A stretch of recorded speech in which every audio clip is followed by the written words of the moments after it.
Hello, my name is Ilene Schwartz. I'm a professor at the University of Washington, and I'm so happy to share this presentation with you.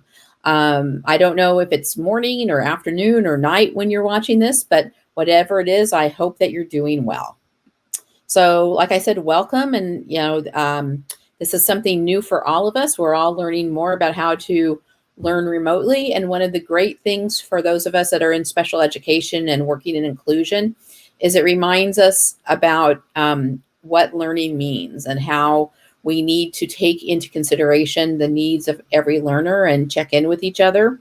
So it puts us in that seat of the learner a little bit more than we're used to. I am also dealing with a steep learning curve, so here we go. But I'm so excited that you're here. So, like this says, I certainly don't have all the answers, but I'm committed to helping districts and programs figure them out because now more than we've ever had to deal with, we're dealing with instruction in a very different way. We know how to provide instruction, and now we're trying to figure out how to provide instruction in this remote or hybrid or one-on-one, however we can do it. And I think what I always want to encourage people to think about is the mode that we're doing this in is very different, but we don't want to throw out all of the important lessons that we already know. We know about evidence-based practices. We know about developing relationships with families and children. Excuse me. We know about planning meaningful and functional objectives for children. And let's not throw that out because now we're doing things remotely. Let's remember to add on to all the good skills we already have as we move forward in learning more about how to do this in a different way. Okay. So I want to start out. I know that most of you that are watching this are familiar with the building blocks framework. If you're not, I encourage you to either contact me. My email's on the front page of this of your handout, or contact the Herring Center, and that's on the last page of the handout, to find out more about the building blocks framework. But the building blocks framework is really it's really an MTSS, a multiple tiered systems of support framework that Susan Sandall and my other colleagues and I developed at the University of Washington to think about how we provide instruction to children with and without disabilities in inclusive settings. And we found that this framework has been extraordinarily helpful in helping us really think about how to reconsider what we need to do for children and families during this time, because it's built on the idea that very simply, thinking about what all children need, what some children need, and what a few children need. So when we think about, that idea of some, all, few, and whether that instruction is being provided in a classroom like we're used to, or on video, online like we're doing more now, it's still a really nice framework for us to think about setting up a foundation, making modifications and adaptations when necessary, embedding more explicit instruction for children who need it, and then finally, really providing more intensive one-on-one instruction for students who need that as well.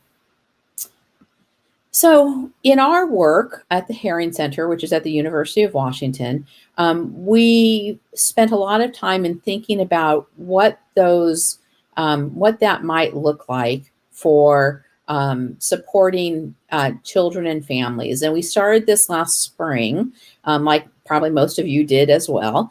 And here are our steps in doing that. And I'm going to, in the next 50 minutes or so, I'm going to try to walk you through those steps, and always helping us go back to this idea of all, some, view in thinking about how we support families and children. So we're going to start with thinking about resources and policies to support all families. Then we're going to talk about behavior intervention supports. Then we're going to talk about content and curriculum. Then we're going to talk about individualizing instruction, and finally talk about how we do this and how we measure what we've done. So we're going to start out with just thinking about how we create and implement resources and policies to support all families. And again, this is where we start with the all, some, few, and this is the all. So probably like you, I have worked and talked to friends and families in our school who range from having, drowning in supports, as a friend of mine has said, or having very few support in terms of technology and adults available to help with instruction at home. And every one of them is having a hard time with this. So I think it's really important that when we start here, we start by thinking about help meeting families where they are. So we want to make sure that we're helping families first take care of their basic needs. Now with the fires going on, I know that they're throughout California as they are through Washington State as well. This becomes even more urgent. But we can't think about helping families and worrying about families logging on for a reading lesson if their basic needs aren't met. We also need to think about focusing on this idea of inclusion and belonging. Again, more so than ever. How do we build community? We need to make sure that we're communicating effectively with our families. And finally, as much as possible, we're helping families focus on their own mental health and, as necessary, referring them when necessary to services that they can take advantage of. So first of all, we think about what do families need right now? And we know that they need support, and they need, and it can vary from family to family. And, I loved this picture that someone showed me. And, every one of us is dealing with stress and loss and grief and, worrying about what we're doing for our children and our family. It's become almost axiomatic now to say that this is unprecedented times, but every day it seems like they become more and more unprecedented. So one of the very first things I read when all of this started was someone sent me a blog post that was called Maslow Before Bloom, with the idea of worrying about basic needs before we worry about instructional needs. And I think that this is more important now than ever, that we need to make sure that our families and our children are getting their basic needs met, whether that's food or places to live or safety. And if those aren't being met, and again, they may not be met by the school program, but if those aren't being met, it's unrealistic for us to expect that people are going to be available for instruction, either psychologically available or physically available. And we need to, again, more than ever, meet families where they are. So to do that,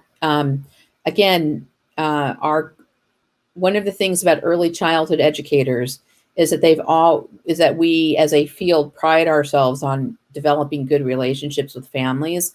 And that has to be front and center more so than ever. We need to make sure that we're using all of our very best communication skills to think about what does a family want and what can they do right now. If a family can participate in asynchronous learning, but not synchronous, that's great. If they can do synchronous learning, but not asynchronous, that's great. We have to help families figure out what families want. We need to mutually agree upon those things. And we need to help families get access to the materials that they need to do that. I just think about my own situation. I'm quarantining just with my husband and my dog and cat. And sometimes we have a hard time with internet access in our house. And it's just the two of us. And I think about friends who have multiple children at home, not the same amount of privilege that I have.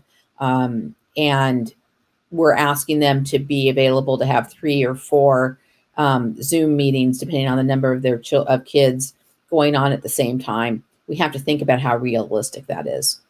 So we have to think about working with families to deliver choice, to think about choice, to think about delivery methods, and think about when families are available to both talk to us and to deliver instruction, if that's what we want to do, and to help their children access instruction.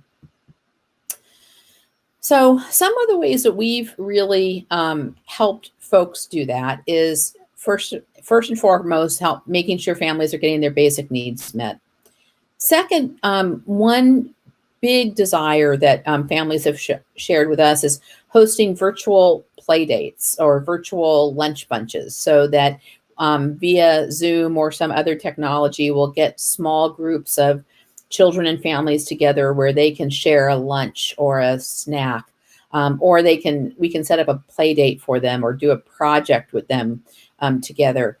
This is a great way to build community, low stress. We can embed a lot of instruction in those calls as well. But again, making families feel supported. Adding a lot of asynchronous content works very well for some families. We've done many book reads and circles and science projects and arts and crafts projects. And families have really enjoyed that because they can participate with that in those activities on their timeline, not our timeline. And finally, making sure that we have time every week to touch base one-on-one with every one of our families, if that's what they want. We have had some families who say, can't do it, can't do another Zoom meeting, cannot do that. Some families would rather have a phone call. Some families want an email. We have to remember that early childhood education has always prided itself on individualization, and we can't lose that now. So the second one of our tiers that we're talking about here in supporting our families and children, again, all the families are going to need that support. Some are going to need help with providing positive behavior intervention and support at home. So many children that we may have been working with had challenging behaviors at school that they were dealing with. And now the issue is, do these children or other children have problems that have challenging behaviors that they're addressing at home? Now, we can help families do that, but again, they're the behaviors that are important to the families in their settings, not the ones that happened at school. And that's a little bit of a mind shift for many of the teachers that we work with. So the first thing we have to think about is, does the target behavior, so assuming that last year the child you're working with had a challenging behavior and had a behavior intervention plan, we have to think about, does that target behavior happen at home? Is that target behavior a priority for the family? Does the family have resources to deal with it? They may not, and that's important for them to be the driver in this. Have we been able to Did we have a BIP, a behavior intervention plan, that was working at school? And we think we can be implementing that at home? We have to consider that. We have to think about, if the BIP is a behavior intervention plan, feasible to be implemented at home, or some BIPs that we develop for school are so complicated, have so many steps, have staffing needs that really you can't do at home. And we have, if that's the case, we have to think about making modifications. What are the components of the BIP that families can implement? And if there are some that they cannot implement, how do we change the BIP without changing the effectiveness? And then, do we have ways that parents can monitor data, monitor how frequently this is happening, without so that we can judge the effectiveness of the BIP? And we're going to talk about data collection at the end of the of our talk today, and it would apply to this as well.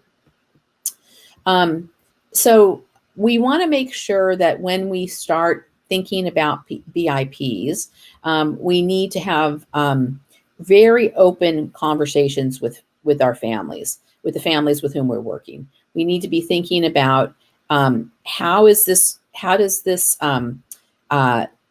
intervention work for you at home, and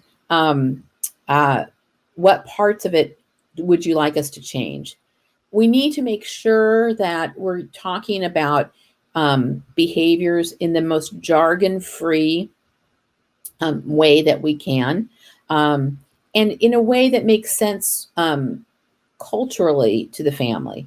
But if we know that a child is going to be more successful if we can implement a schedule or a reinforcement plan, then we should work with the family to do that. We may need to use different words to explain it, but if we have evidence that it's going to help the child be more successful, then I think it's well within our, we should be working with families to implement those things. And here are some ideas to think about, again, thinking about tier 1 suggestions could be at home, and then we'll go on to tier 2 and 3. So we want to be really clear about expectations, especially at the beginning of the school year. If I've never sat down with my child to ask them to do any kind of lesson online or a worksheet or an activity, then I'm not going to sit down and do that with them for 20 minutes. Maybe I'm going to sit down and do it with them for 1 minute, read one page of a book, put one puzzle piece in. So we want to really think, number one, about clear expectations. Number two, we really want to help families have schedules. That's that we know is so helpful for people of all abilities, and getting into an idea, into a routine where families have a clear schedule.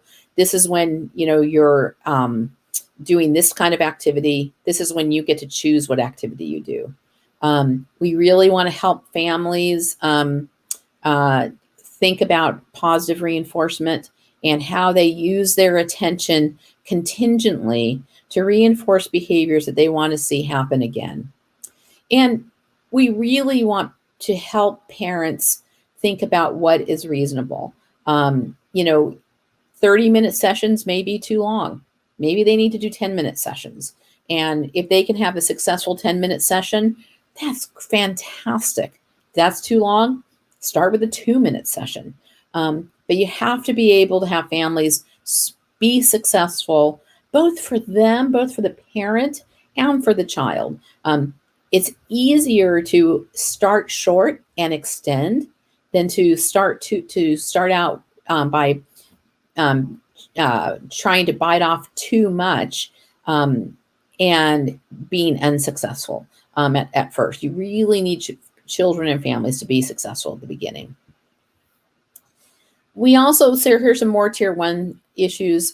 We all probably have been more flexible with our home rules. I'm actually this may be TMI for you, but I'm actually presenting this workshop to you wearing my slippers. I haven't worn shoes except when I walk my dog for, I can't tell you how long. So children need that flexibility and as well. We really want to start off a work time with something that's positive. It may be that maybe the first thing they do when children come and sit at where their workspace is going to be, that they get access to their very favorite thing, whether that's drawing or stickers or even something messy like glitter and markers. And we want to start out making coming to the work area fun. We want to make sure that every child has a moment of joy every day at school. And that should be whether or not school is at home or in a physical school building. And then finally, consider the environment. It's very hard to get work done when you're sitting at a table with 3 other people, and especially if those other people are not doing their work. So think about how, as much as possible, we can help people think about arranging their environment in the best possible way.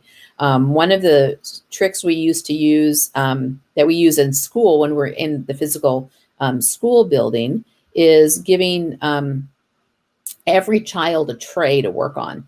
We would have cafeteria trays, and then what was on their tray was theirs. We sometimes would also use placemats or pieces of construction paper, but at least you mark the child's space. So, of course, it would be ideal to have everyone sitting at their own table. That may not be possible. So if you're having people sit at the same table, then let's make sure we know where their space is and where someone else's space is.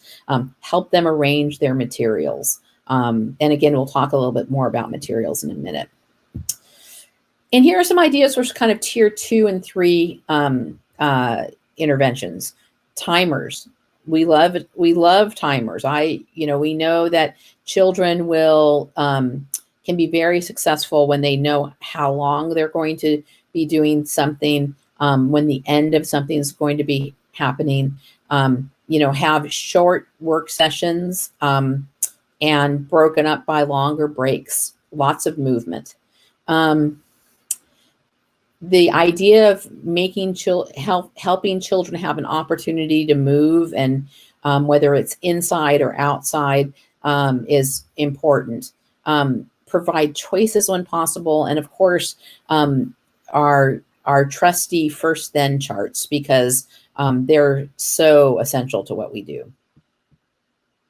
So the next item in our tier that we're going to be talking about is content and curriculum. So we want to think about, again, just because we're doing this remotely doesn't mean we've given up our curriculum. And we need to make sure that people have materials, and we should not assume that they have them all at home. And we have to think about how we get them to them. So I want you to think back. I know it's a long time ago, to the first day of school, 2019. And I'm sure that first week of school, what you did was you taught expectations. You taught children how to come into the classroom, where their backpack went, how to sit down, how to greet each other. And we need to do the same thing virtually. How do we join a Zoom meeting? What do you do when you get there? What do you need to bring with you? What are our Zoom expectations? And what are our Zoom expectations? So, what do kids need to bring? How will they participate? How do they know when they're supposed to, what they do if they want to ask a question? Will the teacher call on them? Can they shout out? Does a parent need to be there the whole time? Is that realistic? Is it realistic for the parent not to be there? How long are the meetings? Do children need a time to move around? Do you want them sitting at a table? Do you want them sitting on the floor? All of those things need to be explained in advance. And there may be that sometimes you have green Zoom meetings, and green Zoom meetings mean that you're sitting on the floor because there's going to be movement. Blue Zoom meetings mean that we want kids at the table because we're going to be doing some kind of activity. But we need to think those things out in advance and make sure we share those expectations. Teaching expectations in the same way that we would if we were meeting with children face to face. We also then need to think about, again, this is for our synchronous time, our time where we're all, we being the teacher and our students are online at the same time. And that's really great time for us to be building community, meeting our new students, building our classroom community, choosing a classroom mascot if we have one, teaching children how to respond to questions, all of those kinds of things. And here are some, things that we can think about. We need to make sure that people have access to the technology. I think that most districts have done a very good job now at making sure that that families physically have the technology that they need, but they may not know how to use it. They may not have the internet bandwidth. It may be unrealistic to think that children are going to access or stay on a Zoom meeting without an adult sitting next to them. So we need to consider what it means to build that belonging. Maybe it's better to do very short meetings with 3 children at a time than try to do a half an hour meeting with 10 children. So again, that's what you're going to learn from talking with your families. That's where that idea of multiple tiered systems of support comes in, because where you can individualize, we can make sure that children, some of our older children may have longer meetings. Some of our younger children may have short meetings. For our very youngest children, they may just be one-on-one with the teacher and the child. And as they learn some more skills, we can add more children to the meeting. So here's an example that I like to use that we've done at our school. So you can see that we try to set up some synchronous play dates for children. We start the play date by singing hello songs to each child, singing our hello song, or singing a hello song if you haven't had these children in class yet, making sure that every child gets to be featured, making sure that the children that have a hard time attending are called on first, making sure that children have the materials ready because we've sent them home to do an activity together. And then we can do something really simple, like if we have a group of children who all like the same cartoon or the same, we have a group of children who are all dog lovers. We can do something about dogs or cars or whatever that is. But we really want to keep these things short and positive, and make sure that coming online to meet with the teacher and their peers is a fun, positive activity. We also want to make sure that we continue to build supports across the classroom and across our community.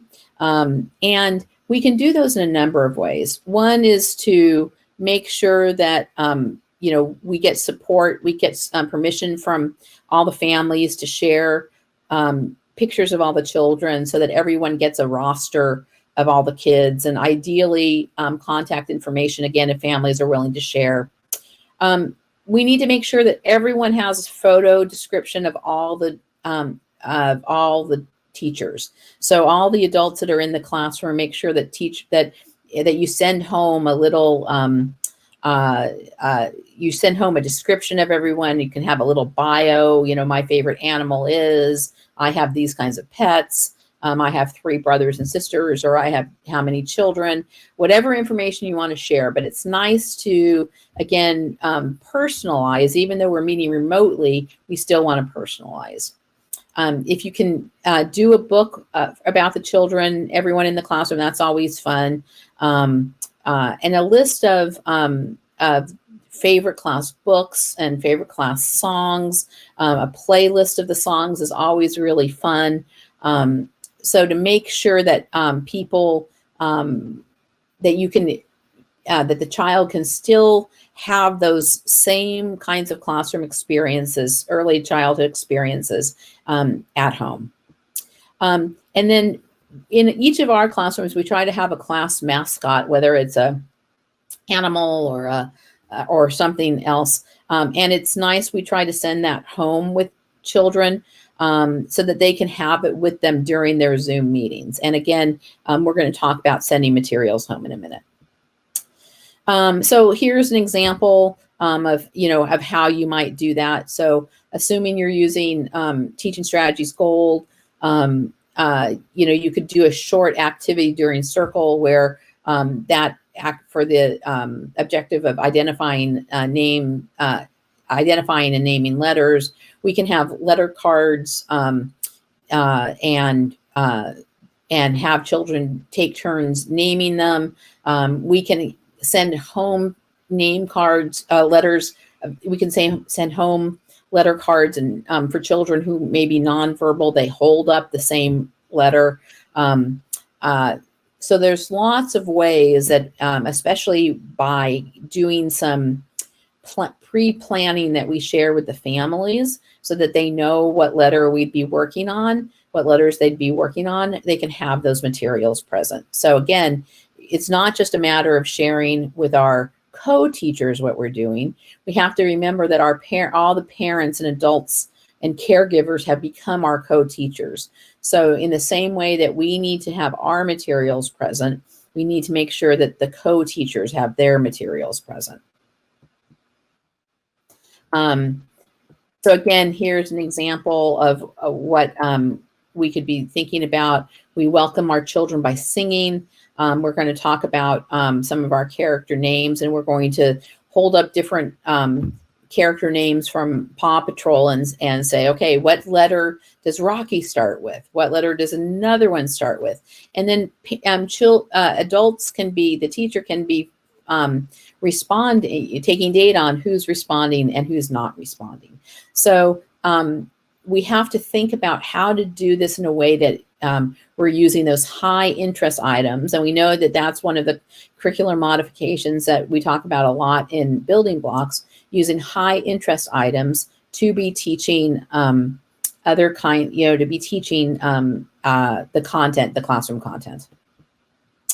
Now, this is where, when we talk about having materials, we want to be clear that we should plan on sending home materials for families. And so things that we send home are whiteboards and markers. We have a visual schedule for our Zoom meetings. And again, if you're going to have meeting, and what needs to be at each Zoom meeting. So if children need to be seated on the floor, at a table, whatever. We send home some social stories for children about explaining different things that parents have requested, some art supplies, including Play-Doh, some worksheets, including name tracing and other things, and then things that you've normally used in your classroom or that families have asked you to do. We also make sure that for families who need them, we send home pencils and markers for the name tracing. Again, we ask parents what they want and need, and we try not to make assumptions about that. And, we think about sending things home in either a backpack if we have them, or a box to help children, again, start to learn some organizational skills and to say, okay, it's time for me to go to school. If school means going to a Zoom meeting with my teacher, and now what do I need? I need my school bin where I have everything kept in my school bin to work on. Now we're going to talk a little bit about asynchronous. And again, just to make sure we're all using those terms correctly, synchronous means that it's like a Zoom meeting where we have the teacher and a child or children together in real time. And I may be leading circle or song time or whatever, but I can actually interact with children, even though it's via Zoom. We also use a lot of asynchronous content, and the asynchronous content can be very, very helpful because parents can use that at a time when it's convenient for them. Synchronous content is often done on a regular school schedule. I have a colleague who, her son is in 3rd grade, and his schedule is every hour on the hour, they do a 15-minute synchronous block. She has opinions about that, which I won't go into right now, but that's how her school has been dealing with it. But the asynchronous content is something that as a school we can share, so we can have many books or art lessons or PE or whatever banked, so parents can use them when they want. So when we think about planning for our asynchronous content, we have to start out just in the same way we plan any other activity, any other lesson, is what are we trying to teach? What's the objective of this lesson? If it's a dance lesson or a movement lesson, are we working on balance or direction following or sharing? What are we trying to plan? Then we need to think about the activity in which we're embedding the objective, the modifications, and then a means for sharing that with families. So, some districts will have and programs will have their website set up so that there are, read alouds, and under the read alouds, there are a list of books that are posted there. And, in the spring had every one of our staff members try to do a read aloud every day. So we have now many of those read alouds that parents can access. So that gives parents a really rich library to choose from. So this is a time where working with colleagues, working across programs can be especially helpful. This video is available on the handout, but it's a good example of how this teacher is doing a read aloud. So this is asynchronous. She asks questions about the story. She has time for children to pause. She pauses for children to respond. She knows that they can't, that she can't hear them, but she leaves time and does her very good reading where there are places for children to respond and answer her questions. And even better if they can do this with a caregiver or an adult. So when we think about our asynchronous content, I think it's extremely important to first consider our family schedules. Again, if families are trying to work at home while their children are trying to go to school at home, we're asking parents to do the impossible, to do two full-time things at the same time. And that you can't really do that. So we have to think about how we're asking parents to spend their time and what their schedule is. And again, I keep going back to Maslow before Bloom. Parents, families, basic needs, mental health first.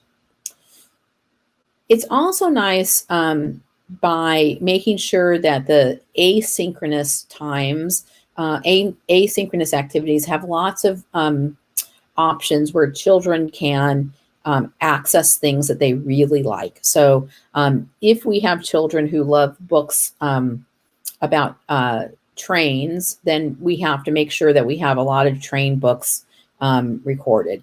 If we have children who really love the Paw Patrol characters, then let's make sure we have those recorded. If we have children who really love books about animals, let's make sure those are recorded. The richer the choices are, the better everyone's going to do. And then it's nice to even make assignments by linking that to the synchronous content. So we can say, okay, everyone's going to listen to this book, read this book, listen to Teacher Danny read the book, or read it with your mom and dad, or read it with your caregivers if you have it at home. And then we're going to do it together when we meet tomorrow. So there are nice ways that you can link it to the content. You can even do virtual field trips that way. And we'll see that in a minute when we look at the schedule. So here's a way to plan across the week. You know, we need to be thinking about how often we're trying to have people log on asynchronously and synchronously, how long, who's leading it, and what activities we're doing. And again, always thinking about what kind of support people will need at home. So here's an example, and I just really love this example that one of our teachers did. So you can see that that we start on Monday morning, every Monday, Wednesday, and every Monday, Tuesday, Wednesday, and Friday. Thursday and Friday, we start out at 10 o'clock and we have a circle time. And the teacher, sometimes the teacher leads that, sometimes the SLP leads that, sometimes the assistant teacher leads it. It just depends on kind of the focus. But so for half an hour, we want to make sure, or we try to make sure that everyone can be online, okay?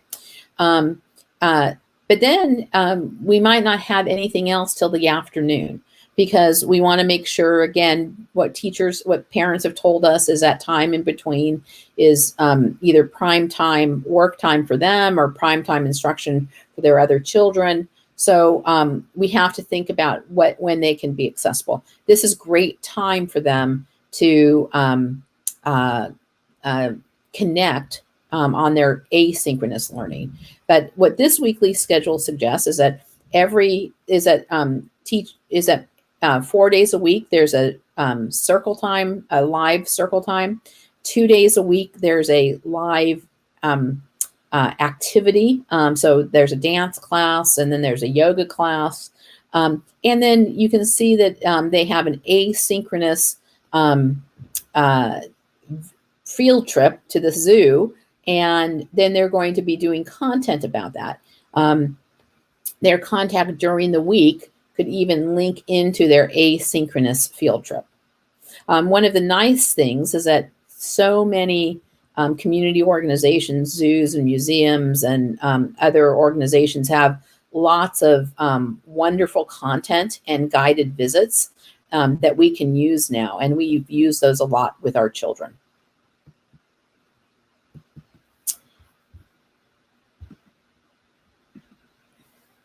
So we have to also remember that every program will be different. Just because we're doing our instruction remotely now, we haven't lost the importance of individualization. Some families are going to want to participate every single day. Some families are not. We really want to be helping families get their needs met and their children's needs met. Another great thing is that every team member now is going to be involved in leading something, whether that's a synchronous activity, such as a snack time or an art activity or a dance activity. It's a great way for people who have special skills to share them. So that's a really wonderful way to think about highlighting staff that may have always taken a back seat. But but also by planning the asynchronous activities. We may have a talented artist in our class, on our team, who loves doing child child art activities. Let's make sure we put those on our website for families to use. We don't have to create them all. If there are other, if we found another link with great activities, we can link to that site. This is not a time to be reinventing the wheel. This is a time to be sharing resources. Okay, so we want to, again, talk about how we're individualizing instruction, especially for the children with whom we're working that have special needs. And so again, this is where I want to always remind people that we don't throw out the things we know how to do. Curricular modifications, evidence-based practices, and specially designed instruction. So, I'm going to talk really briefly about some simple modifications that we may be using. Social stories, which, if you aren't familiar with those, go to the Carol Gray site, and there's great resources on that. Visual schedules, I am all about visuals, and we can do so much in visuals. And the great thing about BoardMaker, if you use BoardMaker, is that BoardMaker allows you to print visuals in more than one language, which is fantastic for our children and families who may be bilingual or are not English speaking, so that we can send home information for families, grandparents, aunties, and uncles, whomever needs it in different languages. And that can be a very helpful resource. I'm going to just not go through all the reasons that we should use visuals, but this is here if you want to do that. All I can say is that is my favorite is this last one, is that visuals help reduce anxiety. And if there's anything that we can do right now that will help reduce anxiety for anyone, we should use it. We all now need some way to modify the curriculum, whether we're young children with special needs or adults. But when we find anyone on our team, whether it's a parent or a staff member even, or a child who's not participating in a meaningful way, then we need that they're telling us that they need us to teach something in a different way. And that's a wonderful time to modify our curriculum. Okay, I am going to skip to talking about two more things I really want to talk about here. One is I have included for all of you our data project family interview, because we start out by using this with all of our families, and it asks questions about what are your child's strengths, what are areas of need, what's important to you, how can we communicate with you most effectively. That is included as a handout. I'm not going to go through it now, but we use it extensively with our families now. And getting that information from parents is hugely important. And Data Project is a project we've developed at the University of Washington. DATA stands for Developmentally Appropriate Treatment for Autism. You do use this interview with all of our children right now. It's a early intensive behavioral intervention that's provided at school. And again, if anyone wants more information about it, I'm happy to share that. But I do then want to show this last example. And again, I included this as a handout as well, of a way that we can collect data. So we do need to be collecting data on child progress. And the idea that we're going to be doing, 10 trials of anything is silly. So I think that we can ask parents to help us collect data. And this is a data sheet that we developed. And again, there's a copy of this in the handout that you can, I hope will make sense to you. So we think about our overall goal, and we may be changing that goal into language that is more accessible for families. So if our goal is increasing the number and length of comments my child makes with family members, okay, that's great. Now, what's the exact behavior that we're asking the parents to judge on? And then and the target behavior we're asking parents to make an evaluation of is answering questions that his parents and siblings ask at mealtimes. We have some specific instructions about how you can get children to do that. And then we ask them to mark their child's progress. And we use the 0, 1, 2 rating because our families are used to seeing that, because we use it on a lot in project data, and we use it a lot on the AEPS. So 0 is needs a lot of work. It does not demonstrate. 1 is demonstrate but needs assistance, and 2 demonstrates really and doesn't need any more assistance on it. So again, you can use the child progress in different ways, but I think that it's important to come up with a way, a daily behavior rating that's very simple and can ask the parents to help us evaluate how children are doing. So that was a lot of content in a very short amount of time. I thank you so much for your time.